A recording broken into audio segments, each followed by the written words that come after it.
এইটো কি ফল ধৰিব পাৰিছেনে? এইটো আমি বাঙি বুলি কওঁ, আপোনালোকে বা কি বুলি কয়। এইটো চাওক, বাঙিটো সুন্দৰকৈ ফাটিছে। এই ফটাৰ কাৰণটো হৈছে এয়া চাওক, বাঙিটো পহিলাতে মই লৈ আহিলোঁ, মানে পৈণত বাঙি, কিন্তু ফটা নাছিল। দুৰাতি সেইকাৰণে মই কি কৰোঁ, ধানৰ মাজত ভৰাই থৈ দিলোঁ। ধানৰ মাজত ভৰাই থোৱাৰ পিছত এয়া চাওক, এয়া সুন্দৰকৈ এয়া ফাটিবলৈ আৰম্ভ কৰিলে। যেতিয়াই ফাটিবলৈ আৰম্ভ কৰিলে তেতিয়া মই লগে লগে ধানৰ পৰা উলিয়াই, কাৰণ ধান লাগি যাব পাৰে, উলিয়াই এটা পলিথিনে মেৰিয়াই ৰাতিটো থৈ দিলোঁ। এতিয়া এইটো মই কাটি ল'ম চাওক। থৈ দিয়াৰ পিছত এইটো আৰু বেছি ভালকৈ পকিলে। এয়া চাওক, এতিয়া বাকলি গুচাবলৈ অতিয়ে সুন্দৰ হয়, অতি সুন্দৰ এটা ৰেচিপি হয়, আৰু সুন্দৰকৈ খায়ো খুবেই ভাল লাগে, পেটো ভৰে, আৰু একেবাৰে সুষম আহাৰ, আৰু সকলোৱে খাব পাৰে ভাঙি। আৰু যিসকলৰ দাঁতৰ অলপ প্ৰব্লেম আছে সেইসকলেতো খাই খুবেই ভাল পায় ভাঙি। এতিয়া এইখিনি মই সুন্দৰকৈ বাকলি গুচাই লৈ আছোঁ। বাকলি গুচাই ল'লোঁ। বাকলি গুচাই গোটেইটো গুচোৱা নাই বৰ্তমানো, কাৰণ এৰাই যাব পাৰে।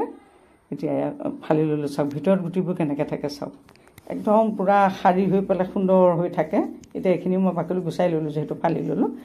এয়া চাওক, আপোনালোক যদি মোৰ চেনেলটোলৈ প্ৰথমবাৰ আহিছে, এইটো যে টেষ্টি কিটচেন, তেতিয়াহ'লে মোৰ চেনেলটো ছাবস্ক্ৰাইব কৰি ল'ব, লাইকছ কমেণ্টছ কৰিব আকৌ।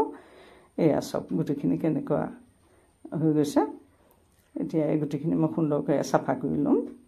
এয়া বহুতখিনি ওলায়, এটা বাঙিৰ বহুতখিনি বাঙি ওলায়, বহুতখিনি খাবলৈ মানে পোৱা যায়। এইখিনি মই আঁতৰাই ৰাখিলোঁ। এতিয়া মই এটা বাতি পাতি দিলোঁ। আপোনালোকে কেনেকৈ খায় সেইটো জনাবচোন, আমি কেনেকৈ খাওঁ চাওক। আপোনালোকে এনেকৈ খাই চাব, বৰ সোৱাদ হয়, বৰ টেষ্টি। এইটো বাঙিখিনি এটা ঢালি দিলোঁ, দি পেলাই চাওক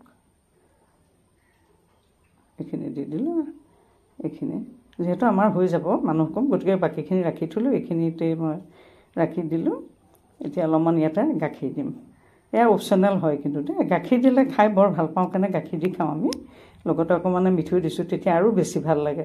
কিন্তু যিসকলে নাখায়, ধৰক মিঠৈ বা গাখীৰ, সেইটো নিদিয়াকৈ এনেও খাব পাৰে, মিঠৈ বা চেনিৰ লগত এনেও খাব পাৰে।